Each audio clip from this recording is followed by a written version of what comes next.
Komposisi dalam sebuah frame harus diperhatikan saat pengambilan gambar, entah itu foto maupun video. Karena komposisi adalah sebuah penyampaian visualisasi dari seorang videografer kepada para penonton yang melihatnya. Nah, minggu kemarin kita udah ngebahas tentang framing dalam videografi. Buat kalian yang belum nonton, kalian bisa langsung cek nih link di atas. Sekarang kita akan bahas tentang komposisi dalam video. Bersama gue Ibnu Thoib, langsung aja kita let's go!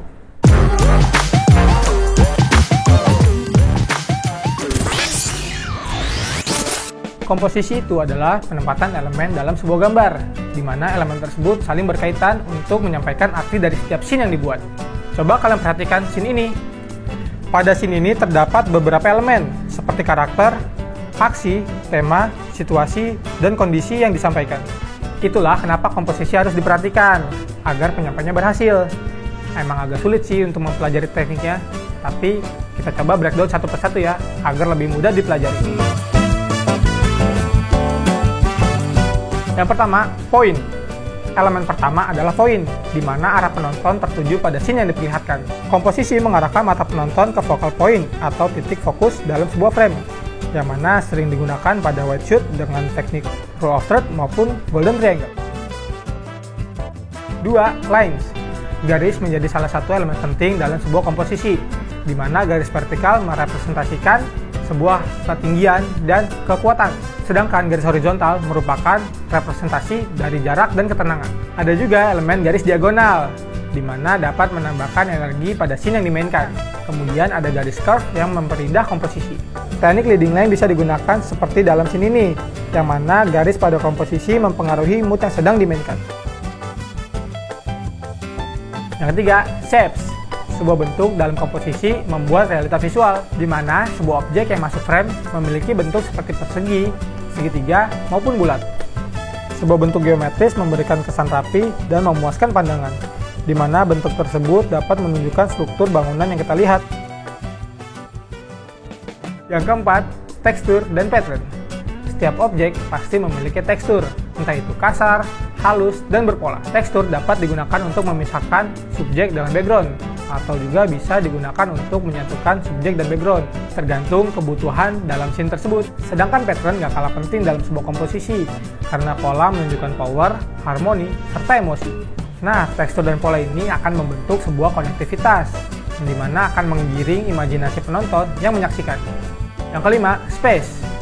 Ada dua kategori dalam elemen ini, ada positive space dan negative space.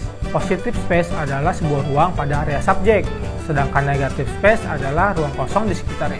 Elemen satu ini diterapkan dalam komposisi untuk menunjukkan dimensi atau ruang sebagai penekanan mood.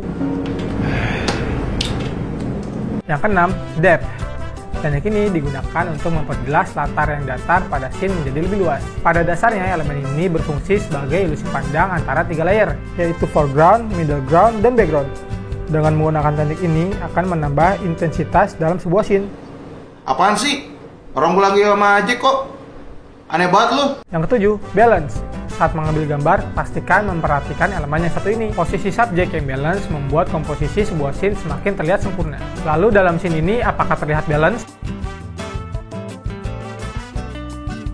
Ya, memang tidak simetris dari sudut manapun, tapi kita bisa menggunakan teknik golden ratio untuk mendapatkan scene yang balance. Golden ratio sendiri adalah perhitungan matematika yang biasa digunakan dalam desain grafis untuk menentukan keindahan estetika. 8. Angle. Angle adalah perspektif yang kita lihat dan bagaimana kita melihatnya. High angle membuat subjek terlihat kecil dan lemah, low angle berlaku sebaliknya. Sedangkan overhead angle memberikan objek keseluruhan terlihat terpisah satu sama lain. Terkadang dalam sebuah scene film ditemukan angle dan komposisi lain yang berantakan. Hal tersebut menjadi strategi yang digunakan untuk memberikan kegelisahan pada penonton agar terbawa suasana dalam scene tersebut. Yang kesembilan, color and tone. Menggunakan subjek yang berbeda warna dengan background menjadi salah satu elemen dalam komposisi untuk mengarahkan mata penonton langsung tertuju pada subjek. Dalam film banyak digunakan tema seperti monokrom, analog, komplementer, atau triadi.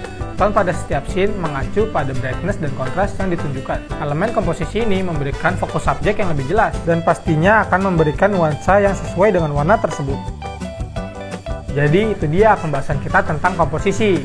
Kalau kalian suka, jangan lupa like dan subscribe YouTube Retina Production. Instagramnya juga jangan lupa guys, yaitu Retina_JKT. Lalu kita juga punya TikTok, yaitu Retina Production. Oke, segitu aja. Bersama gue Hypnotype, jangan lupa saksikan episode berikutnya minggu depan.